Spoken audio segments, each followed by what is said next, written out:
Саламатсыздарбы. Эмесе Геошондо программасы.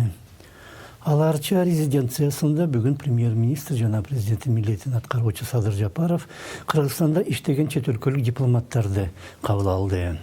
Өлкөдөгү абал турукташты өзүнө мурда алган милдеттен менин баарын Кыргызстан аткарат деген Жапаров пандемия учурунда көрсөтүлгөн жардам үчүн рахмат айтып, кыргыз экономикасына инвестиция салууга чакырды. Инвестициялык долбоорлорду баштоодо мамлекеттен уруксат документтерди алуу маалында негизсиз убакыт чоюулар, бюрократиялык тоскоолдуктар, инвесторлордон акчалай үлүш сураган көрүнүштөр мындан ары болбойт. Кимде-ким үлүш талап кылган болсо, ал адамга мыйзам чегинде катуу чаралар көрүлөт. Бул биздин ачык айкын позициябыз жана эскертүүбүз.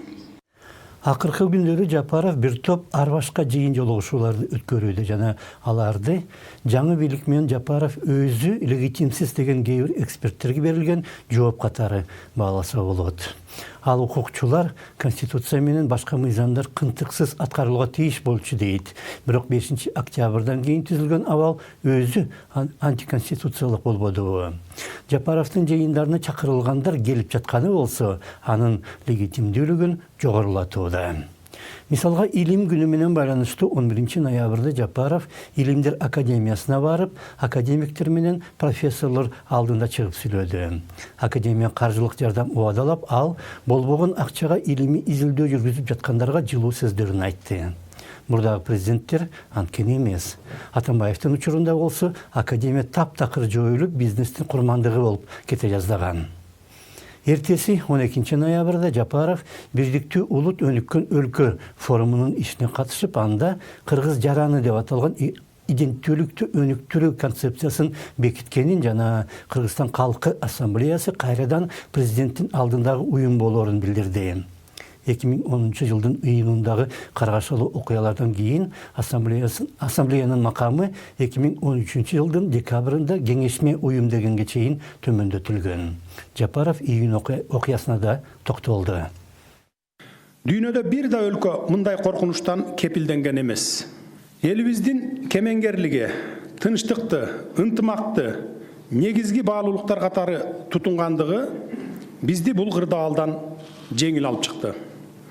Бул окуялардан кийин этникалык чөйрөдөгү мамлекеттик саясатта өзгөрүүлөр болуп, Кыргызстан Калкы Ассамблеясынын статусу өзгөртүлгөн. Этникалык чөйрөдөгү уюмдардын натыйжалуу иштешине шарттарды түзүү мамлекеттин милдети деп эсептейм. Ушуга байланыштуу этникалык коомчулуктардын бирикмеси Кыргызстан Калкы Ассамблеясынын статусун кайрадан Кыргыз Республикасынын президентинин патронажына кайтаруу жөнүндө жарлыкка кол койдум. Акыркы күндөрү Жапаров Баткен, Ош, Жалал-Абад, Нарынга барып, жергиликтүү калк менен жолугуп, алардын маселелери менен сунуштарын угуп келди. Айрым эксперттер аны дагы президенттик шайлоо алдындагы үгүт кампаниясы деп да атап жиберди. Бирок ал жолугушууларга миңдеген адам келгени дагы Жапаровдун легитимдүүлүгүн өстүрдү жана туш тараптан айтылган сынга ал туруштук берүүдө. Кечээ күнү Жапаров Орусиянын президенти жана премьери менен телефон аркылуу сүйлөштү. Ага чейин Кыргызстандагы орус элчиси Николай Удовиченко, түрк тилдүү мамлекеттердин кызматташуу кеңешинин баш катчысы Багдад Амриев, Бириккен Улуттардын баш катчысынын Борбор Азия боюнча атайын өкүлү Наталья Герман жана башкалар менен жолукканы дагы анын легитимдүүлүгүн бекемдеген. Анткени менен баары бир кыргыз коомунда Жапаров жана ал жетектеген жаңы бийликти тааныбоо аракеттери күч.